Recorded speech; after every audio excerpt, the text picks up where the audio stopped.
묵도하심으로 저희 성찰의 시간 갖도록 합니다. 묵도하십니다.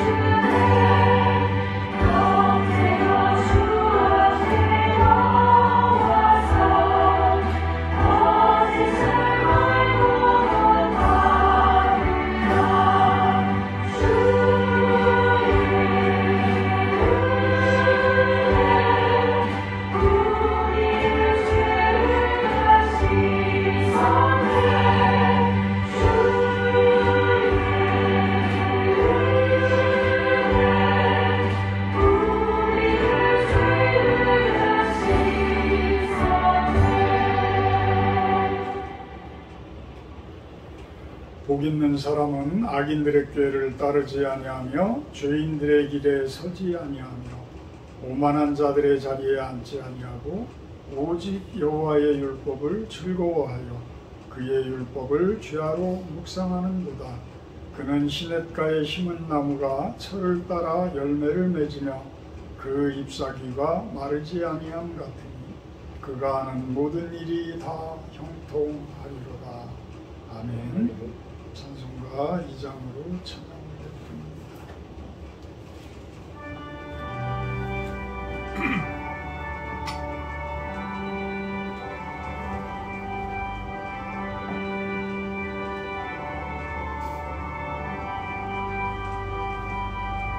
찬양 성부 성자 성령 성삼위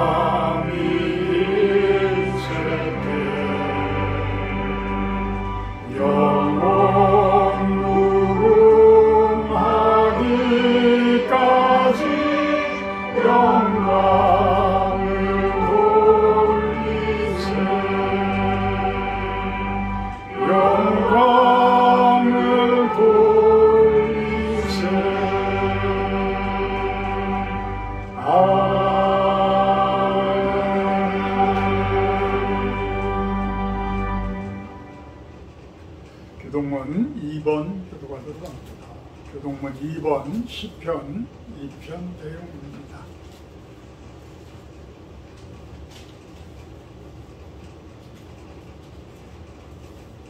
교동문 2번입니다. 어찌하여 이방 나라들이 분노하며 민족들이 헛된 일을 꾸미는가?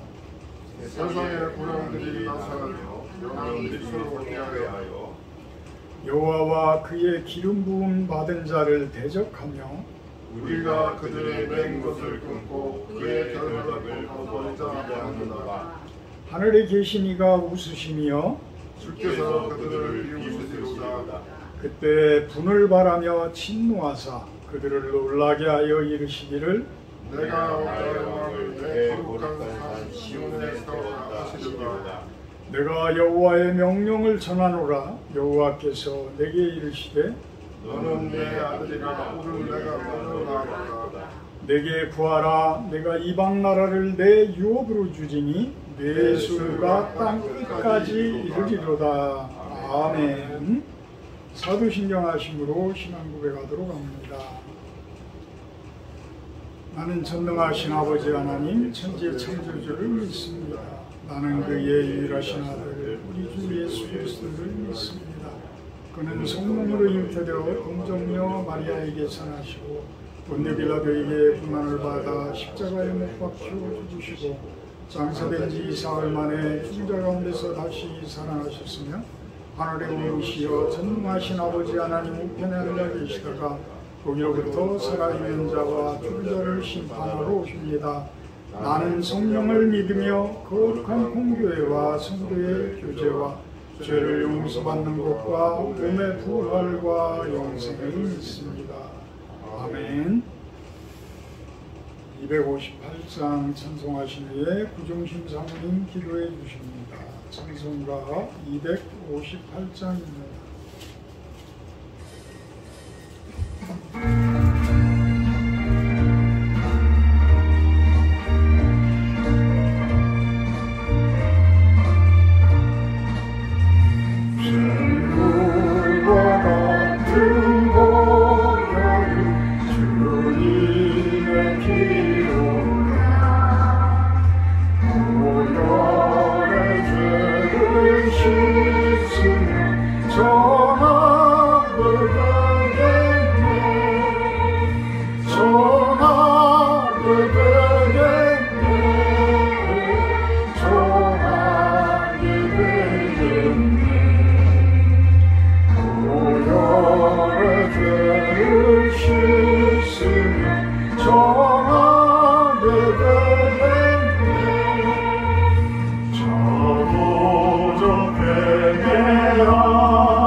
말씀이므로 죄 씻기 원하네.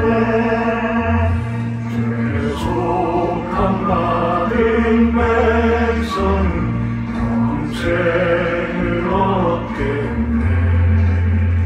샘솟듯 하는 비건새 한없이 크구나.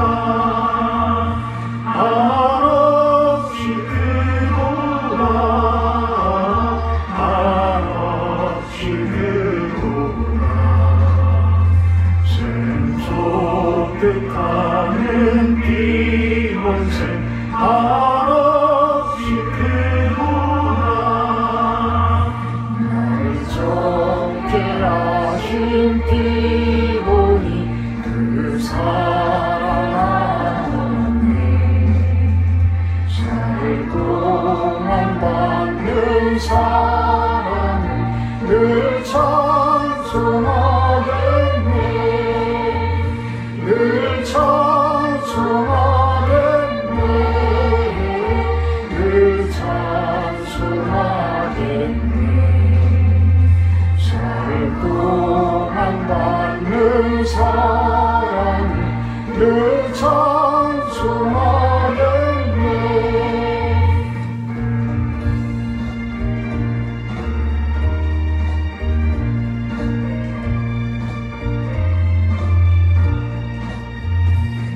이후에 천국 올라가 더 좋은 노래로 나를 구속하시는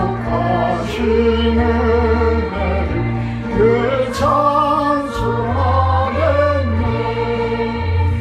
늘 찬송하겠네. 늘 찬송하겠네. 나를 구속하시는 애를 늘 찬송하겠네.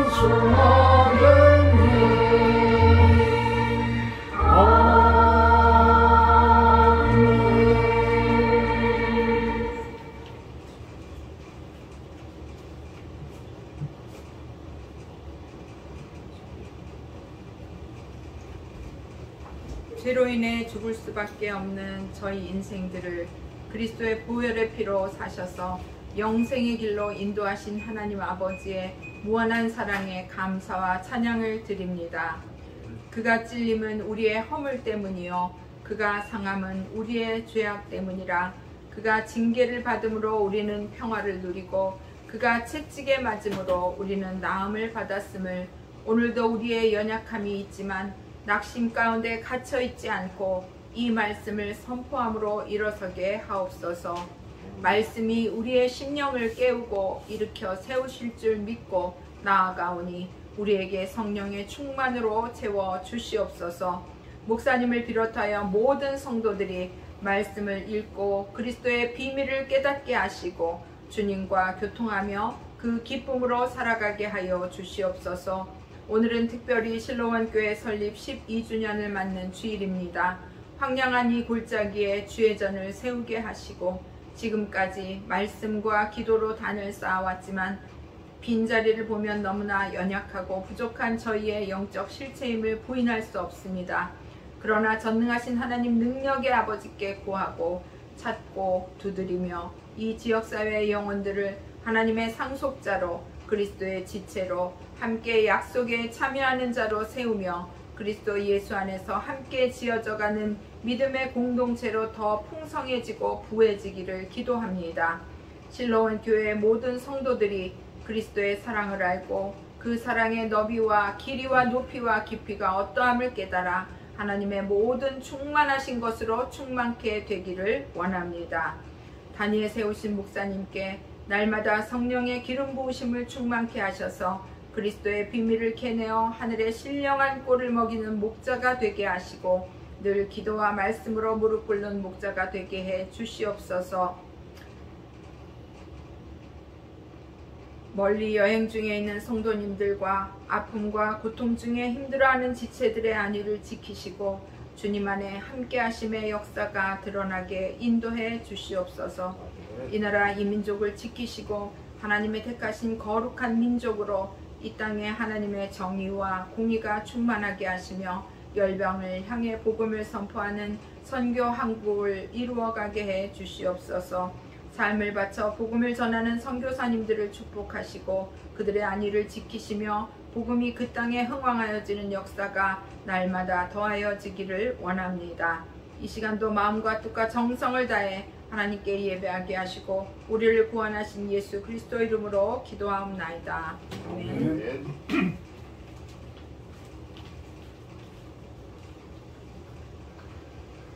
말씀 봅니다. 마태복음 21장 28절에서 32절 말씀입니다. 마태복음 21장 28절에서 32절 말씀입니다.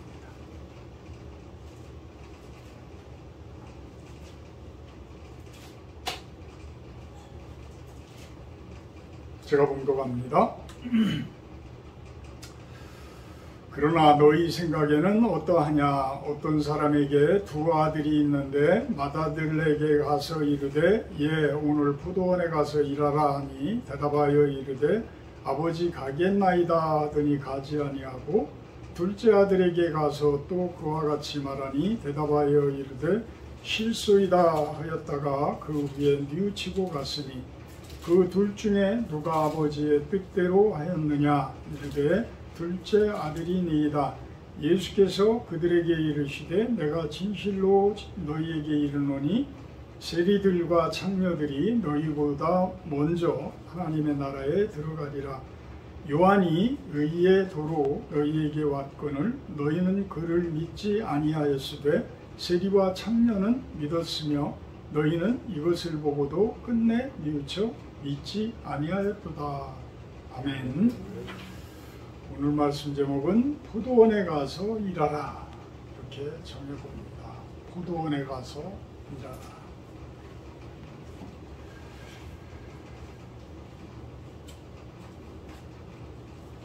이 포도원의 의미는 무엇일까? 이 포도원의 의미는 무엇일까? 포도원에 가서 일을 해라. 그런데 이 포도원의 의미는 무엇일까? 이 포도원은 하나님 나라를 이야기를 합니다. 이 땅 가운데서의 하나님 나라. 이 땅 가운데서의 가장 완벽한 하나님 나라는 어떤 모습이었죠?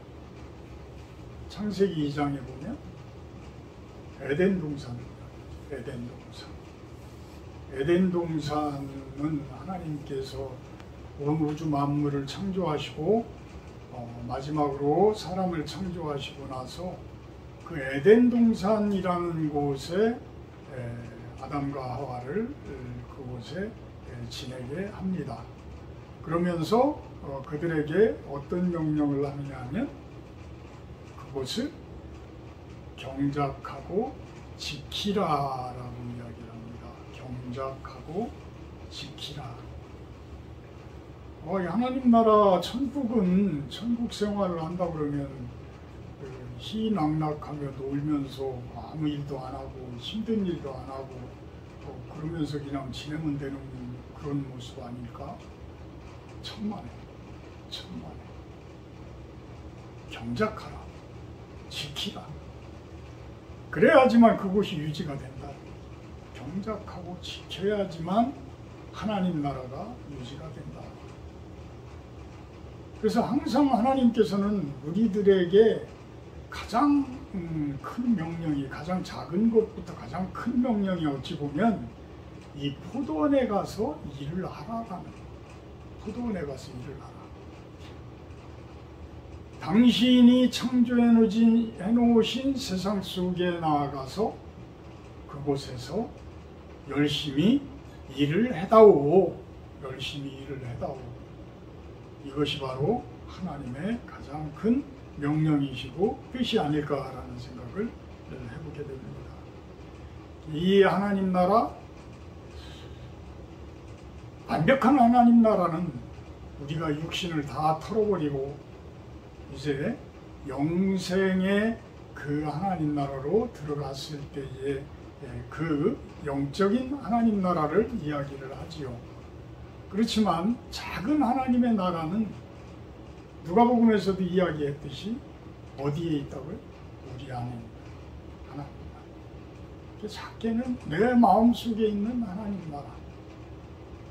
그러니까 우리는 내 마음속에 하나님 나라를 잘 지키기 위해서 그것을 경작하고 사탄 마귀들로부터 지켜내고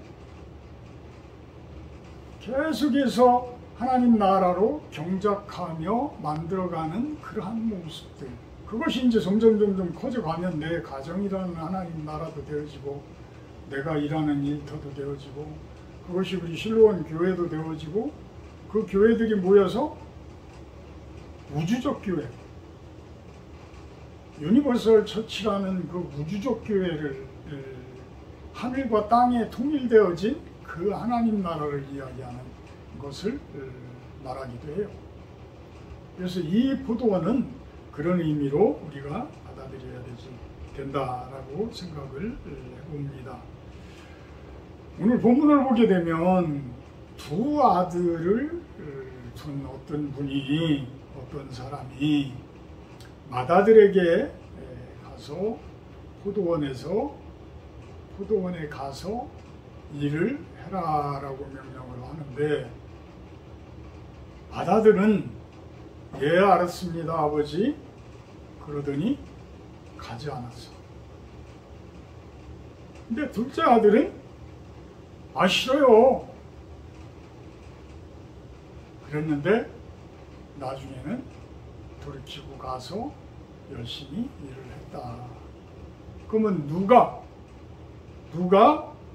아버지의 뜻대로 한 사람이냐라고 이야기를 하니까 그곳에 있는 많은 사람들이 둘째 아들이니이다 이렇게 이야기합니다. 자, 첫째 아들은 누구를 이야기를 할까요? 율법적인 그 당시의 이스라엘 사람들을 이야기를 합니다. 그 중에서도 유대인들, 그 중에서도 바리새인들을 이야기를 하게 되어지죠.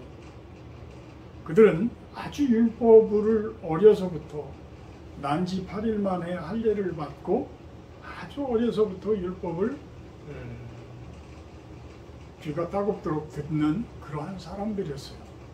지금의 이스라엘 사람들도 마찬가지입니다. 그렇게 율법적인 것을 끊임없이 가르치는데도 그것을 받은 사람들. 근데 예전에 신학대학원 다닐 때에 그곳에서 히브리어를 가르치시던 그 교수님이 그곳에서 생활을 했었는데, 그곳에서 공부하면서 이렇게 보면 그렇게 어려서부터 가르쳐도 제대로 순종하는 사람은 25% 정도나 될까?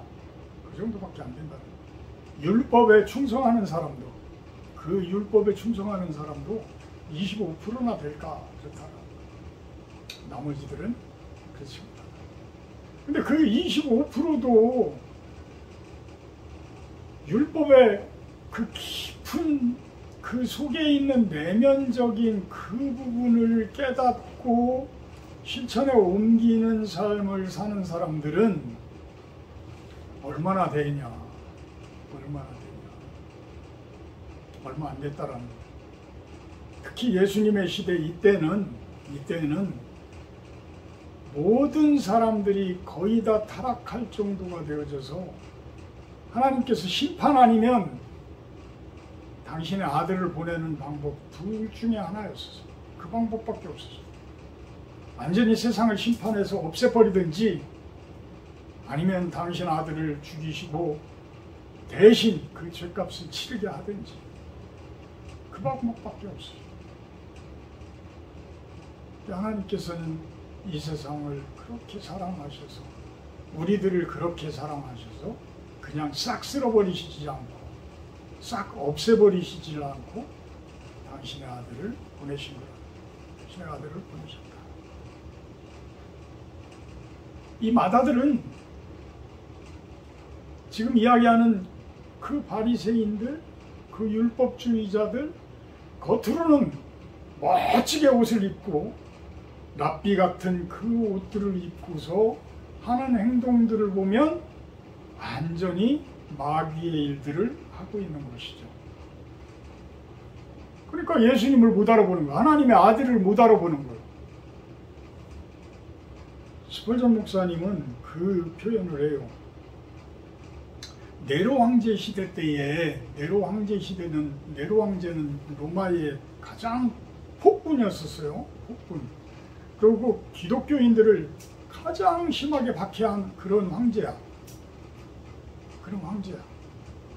어떻게 이 기독교인들을 박해를 했냐면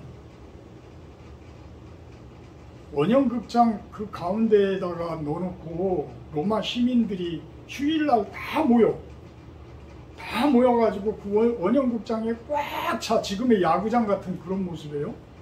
근데 그 야구장 안에서 야구를 하는 그 야구 선수들의 모습을 보고 박수치는 모습이 아니라 그곳에서 사자가 기독교인들을 잡아먹는 것을 보면서 박수치고 좋아라 하고 술 마시고 떠들고 이러는 모습이었었어요. 얼마나 극명히 이것이 갈라지는 모습이야. 완전히 사탄 마귀들과 완전히 하나님의 사람이 극과 극으로 갈라진 모습이라는 거예요. 극과 극으로 갈라진 모습. 그 정도의 악한 모습들. 예수님이 십자가에 못 박히는 그 상황이 되니까 뭐예요? 막 박수치고 십자가에 못 박으셔서 난리들을 치는 그러한 모습들. 하나님의 사람들이라면 당연히 하나님의 음성을 들을 줄 알고 하나님의 그 아들의 얼굴을 보기만 하더라도 그분이 진짜 하나님의 아들이구나 라는 것을 느낄 수 있는 그러한 모습이라는 거예요. 그러니까 그런 걸 못 알아보고 못 듣는 그 상황에 바리새인들 그 율법주의자들은 얼마나 악한 모습이었었냐. 하늘과 담 쌓고 사는 그러한 모습들이었다. 그러니까 겉모습은 하나님을 완전히 잘 섬기는 그 모습인데 속마음속에는 안 그래. 속마음속에는 악한 것들이 불룩불룩 들어가 있는 거야. 완전히 들어가 있는 거야. 그렇지만 둘째 아들은 싫어요. 우리도 얼마나 그런 잘못된 그 일들을 했어요. 사실 교회 목사라든지 이런 분들이 주변에 있는 분들이 우리가 믿음이 없을 때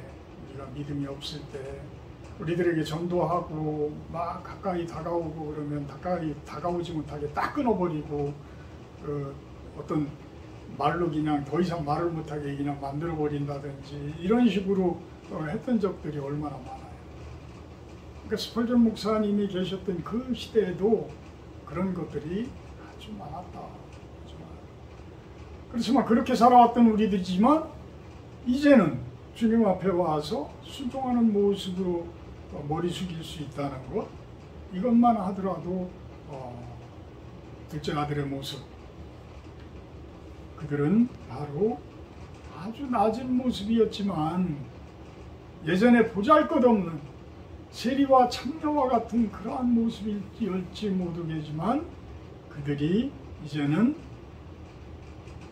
회개하고 그 더러움을 털어버리고 씻어버리고 오히려 하늘에서 내려오는 그러한 면류관을 받을 수 있는 그러한 모습이 되어졌다. 네로 황제 시대의 그 크리스찬들의 모습과 그들을 바라보면서 그들을 죽이면서 그들을 박해하면서 박수치고 좋아하던 그 사람들의 모습은 아주 극명하게 갈라지는 그러한 모습들이었다. 구분하기도 너무 쉬웠다는 거예요. 그 당시에는. 그죠? 너무 쉬웠다. 얼마나 힘들었으면 그 당시에 크리스찬들이 무덤 속으로 기어들어가요. 무덤 속으로. 그래서 무덤 속에서 예배드리고 무덤 속에 들어가서 그곳에서 교회를 만들고 이런 모습. 그렇지 않으면은 사람들이 전혀 따라오지도 못할 정도로 완전히 외딴 곳 그런 광야 그 산속에 들어가서 토구를 파가지고 그 속에 들어가서 살고 그 속에서 예배를 드리고 했던 그런 모습들이죠. 빛과 어둠이 극명하게 구분되어진 그러한 시기였다. 그런데 오늘날은 어떤 모습이냐? 오늘날은 어떤 모습이냐?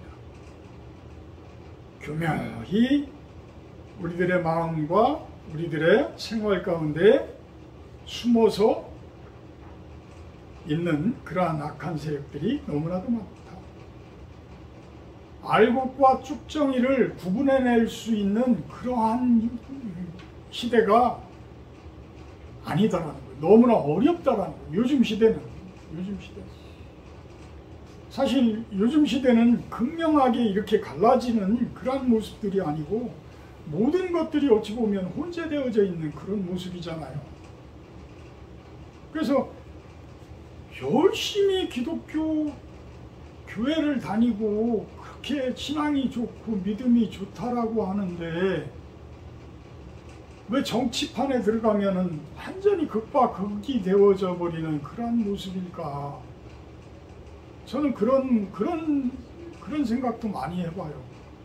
하나님의 말씀은 하나고 복음은 하나인데 왜 저분들은 그렇게 하나님을 잘 섬긴다고 그러는데 남들에게 욕을 그렇게 먹어가면서도 정치판에서 저렇게 움직일까?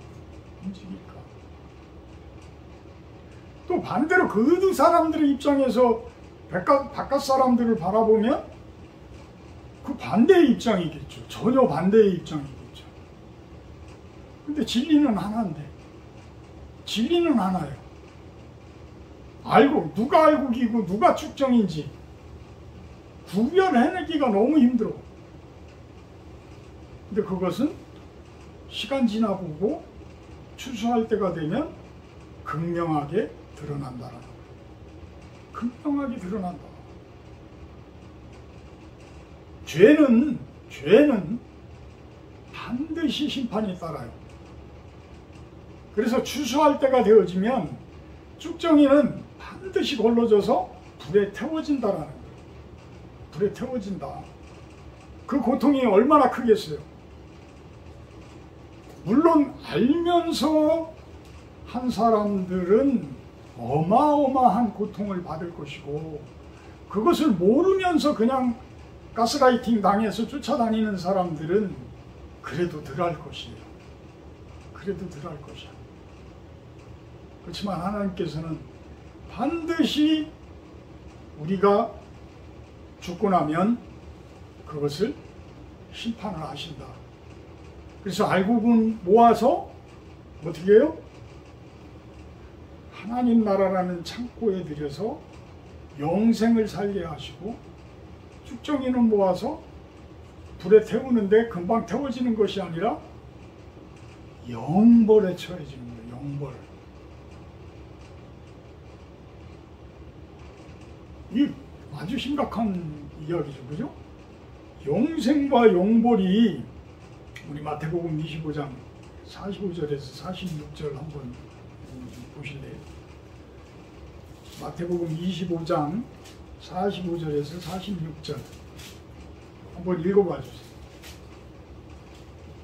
이에 임금이 대답하여 이르시되 내가 진실로 너희에게 이르노니 이 지극히 작은 자 하나에게 하지 아니한 것이 곧 내게 하지 아니한 것이니라 하시리니 그들은 영벌에 의인들은 영생에 들어가리라 하시니라. 아멘. 영벌, 영생, 영원한 생명, 영원한 징벌. 그러니까 우리가 그냥 자살하면 모든 이 고통이 다 끝나지? 라고 생각하는 그러한 크리스찬들, 그렇게 자살하시는 분들 많잖아요. 크리스찬들도 자살하시는 분들 많아요. 근데 그게 아니에요. 그게 아니에요. 하나님 말씀에는 이렇게 영벌이라는 게 존재하는 거예요. 영벌이라는 게. 그래서 두려워해야 된다. 그래서 우리가 인생을 살아가는 것을 항상 깨어 있어야 되고 두려워할 줄 알아야 된다. 하나님을 두려워할 줄 알아야 된다는 거예요. 하나님을 두려워할 줄 모르는 사람들은 죄를 져요. 그것을 사탄 마귀는 노리고 있는 거예요. 그래서 세상 속에서 하나님을 두려워하지 않는 자들의 인생은 아주 힘든 인생이 되죠. 그들이 쾌락 속에서 살아가고 남들이 보기에서 화려한 모습으로 살아가는 것 같지만 그들의 인생 속에 그들의 영혼은 하나하나 심판되어져 가고 있어요. 그래서 결국은 죽음이라는 것을 남들보다 더 먼저 맛보기도 하고 아니면은 인생을 다 마약과 어떤 쾌락과 이런 것에 다 팔려버리는 그러한 모습을 보이기도 하기도 합니다.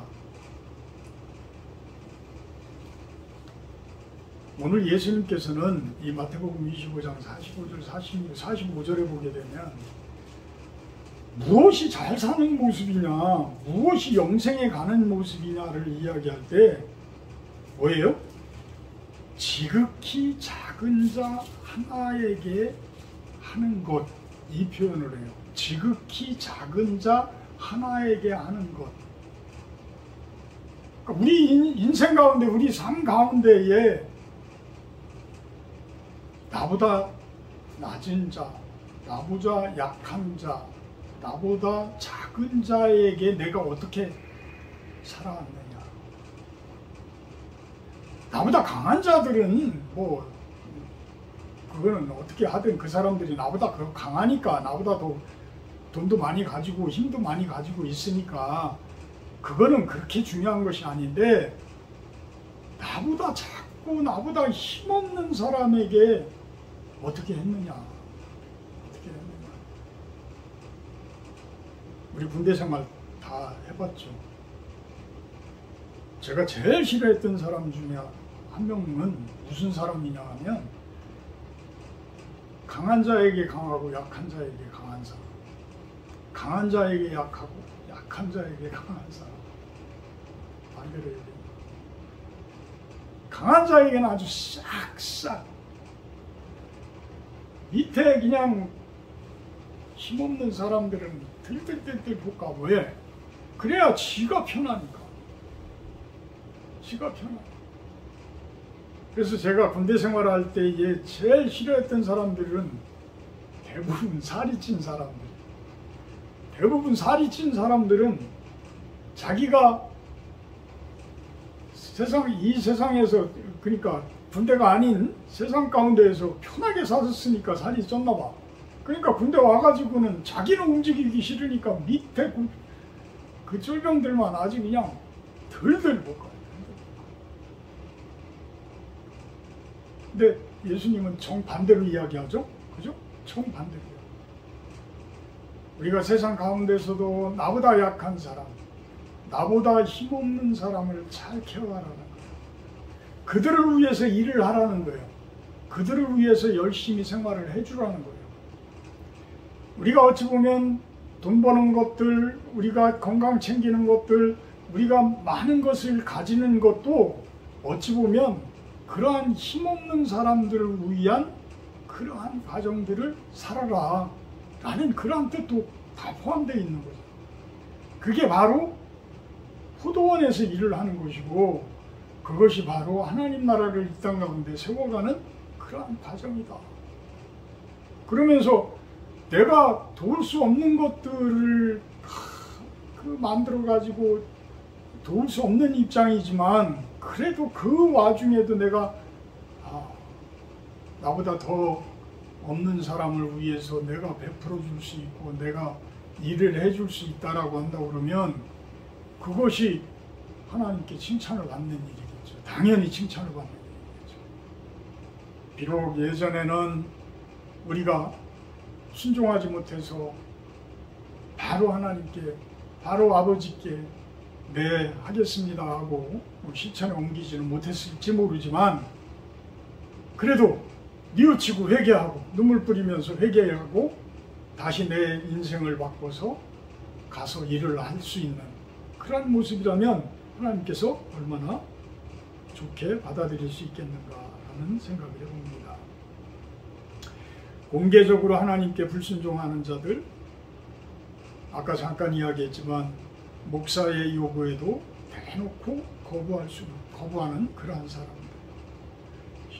30절에 보면 둘째 아들이 실수이다. 실수이다. 스펄전 목사님은 이렇게 이야기해요. 비록 그들이 그렇게 목사를 면박을 주고 목사의 설교를 듣지 않고 오히려 목사를 공격하고 이런 사람들이 있다 손 치더라도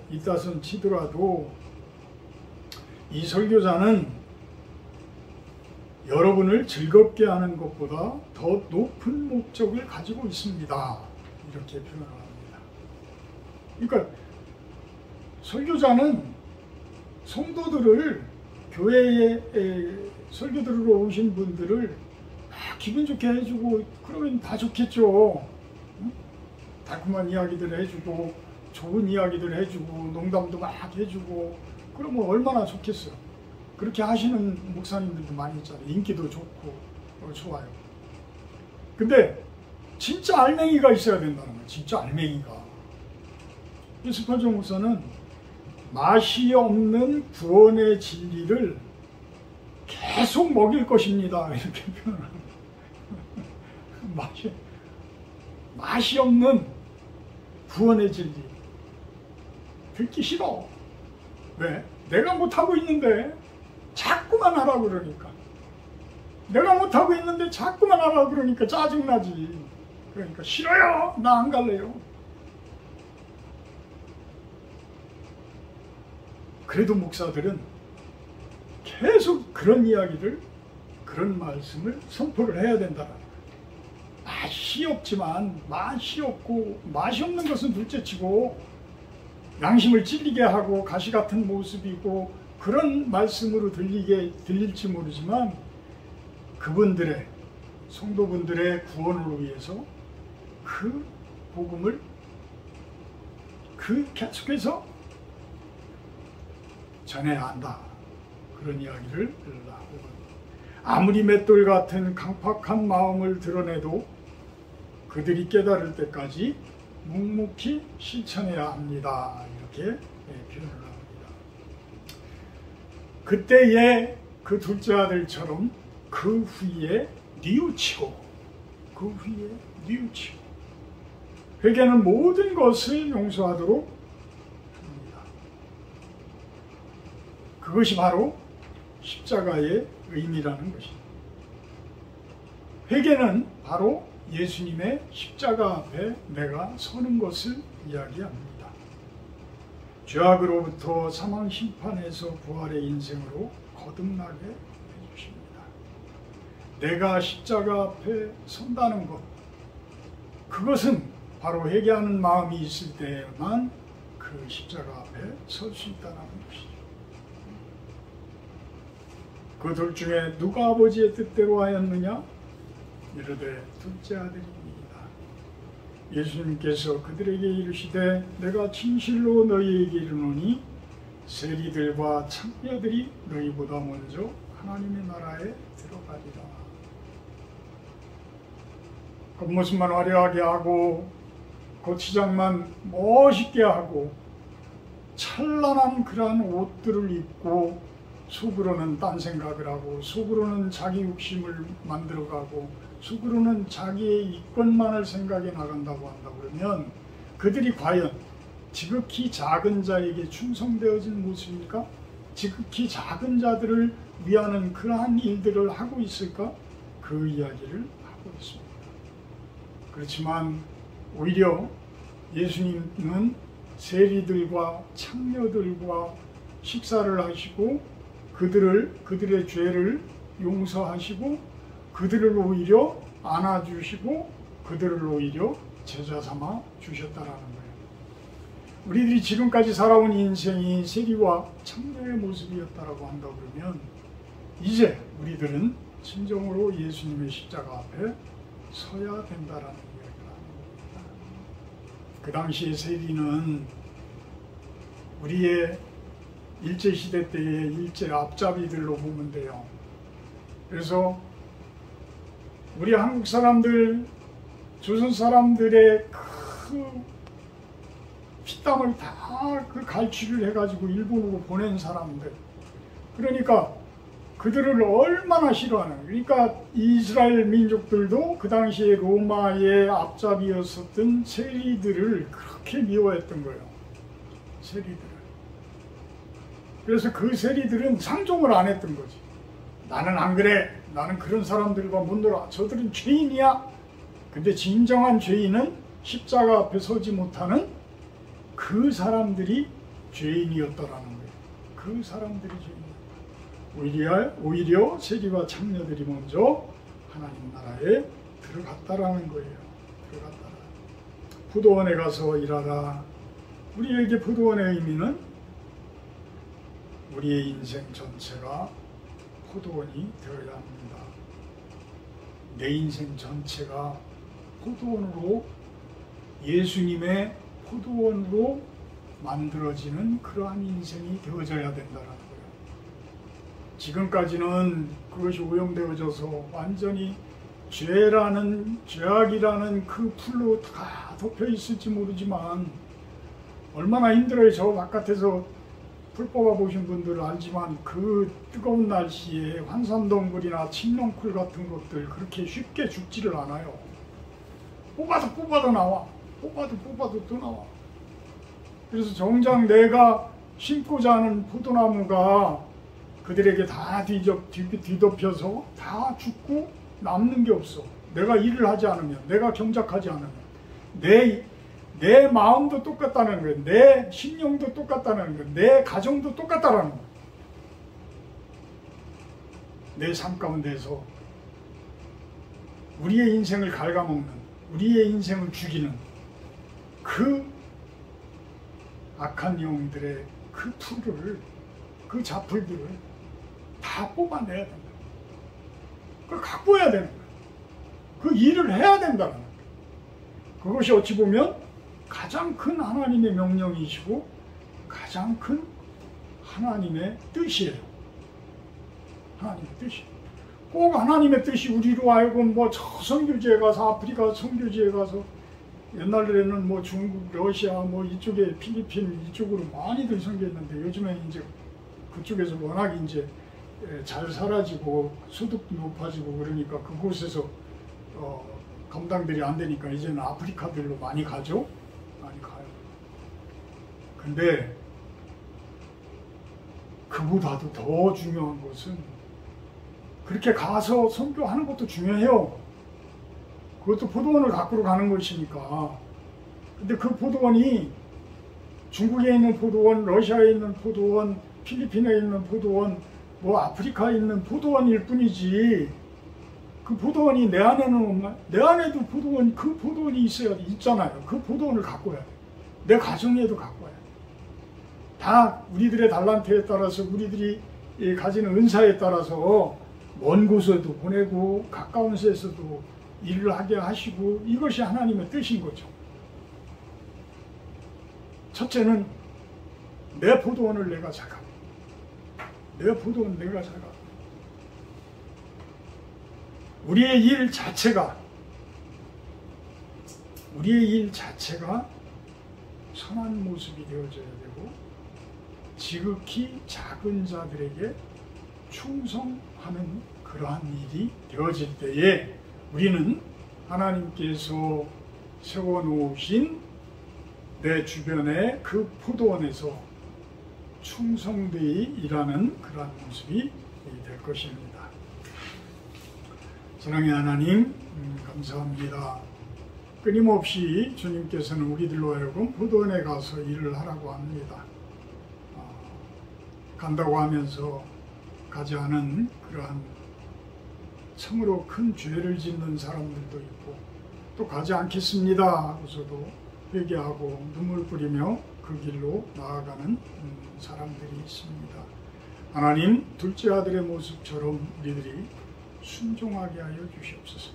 지금 현재로서는 힘들고 어려울지 모르지만 순종하여서 진정으로 예수님의 그 십자가 앞에 우리들이 서게 하셔서 참된 주님의 십자가를 바라보고 그 십자가를 통해서 일하신 예수님을 닮아가는 저희들이 되게 하여 주시옵소서. 그리하여서 세상 가운데에서 하나님의 그 포도원을 잘 가꾸고 지극히 작은 자들에게 충성되어진 우리의 인생이 되게 하여 주시옵소서.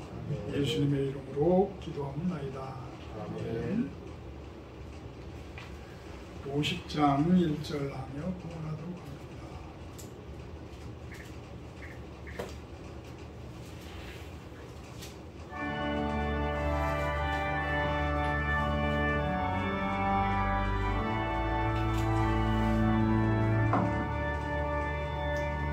내게 있는 모든 것을 아낌없이 드리며 사랑하고 의지하며 주만 따라 살리라.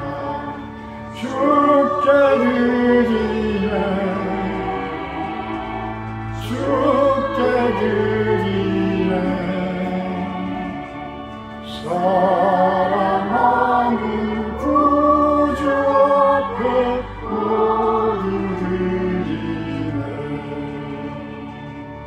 아멘.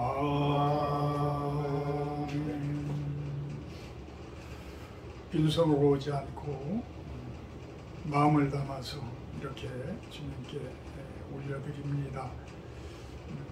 이 봉헌이 진정한 우리들의 마음이 되게 하시고 주님의 그 포도원 가꾸는 일에 미약하지만 힘이 되게 하여 주시옵소서.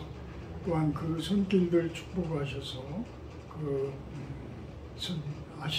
하는 모든 일들 위에 그 가정 위에 저분들이 하는 그 기도 위에 주님의 축복이 가득하고 형통한 인생이 되기를 축원합니다. 예수님의 이름으로 기도합니다. 아멘.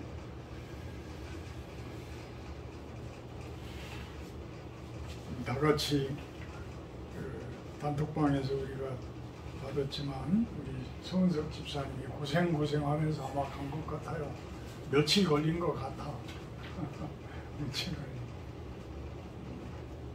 제가 알기로는 사마르칸트라는 도시인데 타슈켄트에서 비행기 내리고 거기서 아마 이제 저녁 때가 되니까 그곳에서 하루 보냈겠죠. 그러고서 사마르칸트까지 이동하는데 그 길이 우리나라 같이 이렇게 고속도로로 뻥 뚫린 그런 게 아닌가 봐. 국민소득 내가 이렇게 검색해 보니까 2,600달러인가 뭐 그 정도니까 우리의 10분의 1도 안 되죠. 아주 상당히 지금 어려운 그런 나라인가 봐. 그러다 보니까 이제 오래오래 걸린 것 같은데 어찌됐든 큰 그런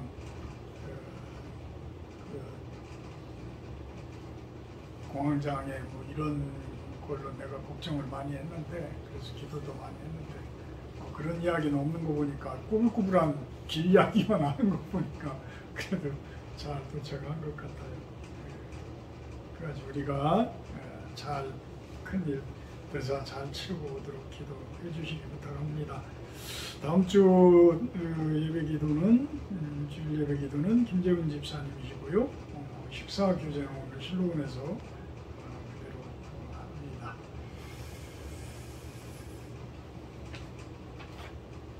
(271장) 찬송하신 후에 축도로 마치도록 합니다.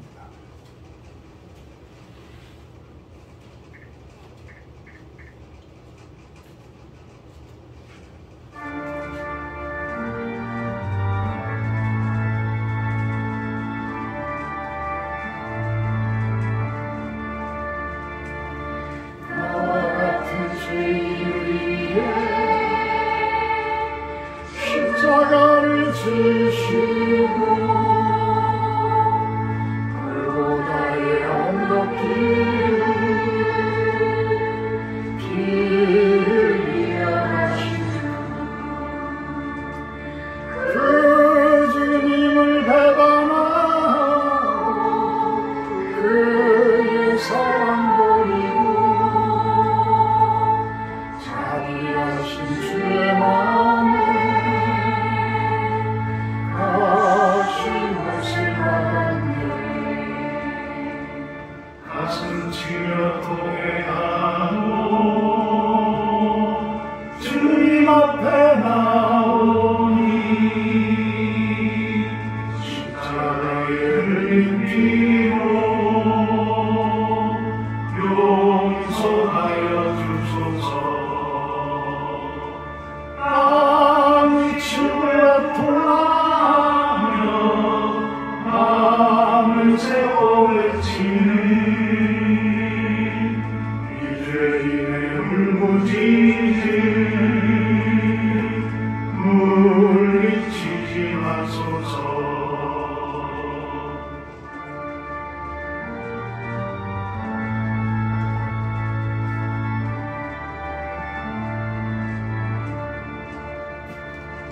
사랑으로 용서하시니 주님 은혜 고마워. 마음속에 다짐하며 겸손하게 빕니다. 죄의 상처 볼 때마다 내 가슴을 찢으며 두 번 다시 우리 주님 배반하지 않으리.